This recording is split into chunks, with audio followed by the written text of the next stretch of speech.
चुनाव में आरोप प्रत्यारोप लगते रहते हैं, लेकिन पलवल की हथीन सीट पर जो कांग्रेस के प्रत्याशी थे उनके ऊपर एक बड़ा आरोप लगा था कि उनकी रैली में पाकिस्तान जिंदाबाद के नारे लगे हैं। अब पुलिस ने उन्हें क्लीन चिट दे दी है। बात करने के लिए मौजूद है हमारे साथ मोहम्मद इजराइल। बात करते हैं जी, मामला क्या था, पुलिस ने क्या कहा है?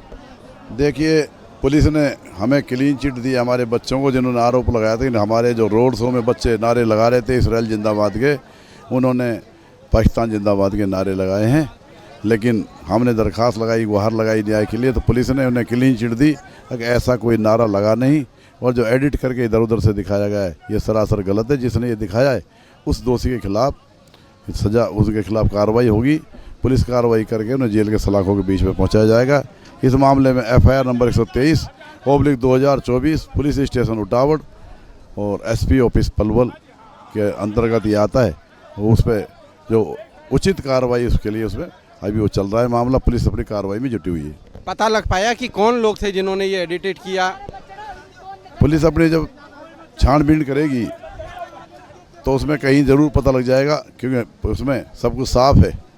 अभी वो नाम से नहीं, किसी बिना नाम के FIR दर्ज किए पुलिस छानबीन करेगी, ज़रूर उसका नाम सामने आएगा और पता लगेगा जब किसने हरकत करी है और क्यों करी है, तभी आपके सामने कुछ बोल।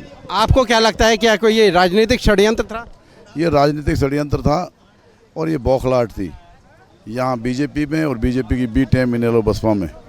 जब वो बौखलाहट मची, जो बहुत रिकॉर्ड तोड़ यहाँ नामांकन हुआ, वो नामांकन सभा हुई, नामांकन सभा के बाद जो रोड्स हुआ, उसकी जो बौखलाहट थी, उसकी बौखलाहट को देख करके ये इसमें हथीन विधानसभा में ऐसे नारेबाजी लगा करके, फितना फिसाद फैला करके, इस हथीन का भाईचारा ख़राब करके इस इलेक्शन को दूसरी तरह ले जाना चाहते हैं। ऐसे आदमियों ने ये जो काम किया है ये हथीन के भाईचारे ख़राब करने के लिए, और यहाँ जात पात के नाम पे इलेक्शन लड़ा जाए, इसलिए इन्होंने किया है। ऐसे आदमियों को जरूर सजा मिलेगी। धन्यवाद। इस तरह की जो चीज़ें सामने आती हैं तो क्या वोटर पे भी असर पड़ता है? आपका क्या मानना है? देखिए, यहाँ हथीन में कोई असर नहीं पड़ता। यहाँ BJP से लोग बहुत तंग आ चुके हैं ना। यहाँ कोई हथीन में इस तरह का मामला है, या सब देश प्रेमी है और यहाँ हिंदुस्तान जिंदाबाद की बात करते हैं। हिंदुस्तान जिंदाबाद है, हिंदुस्तान जिंदाबाद रहेगा। हथीन की जनता पर इस तरह की इनके जो मंसूबे हैं उनका कोई असर नहीं पड़ेगा।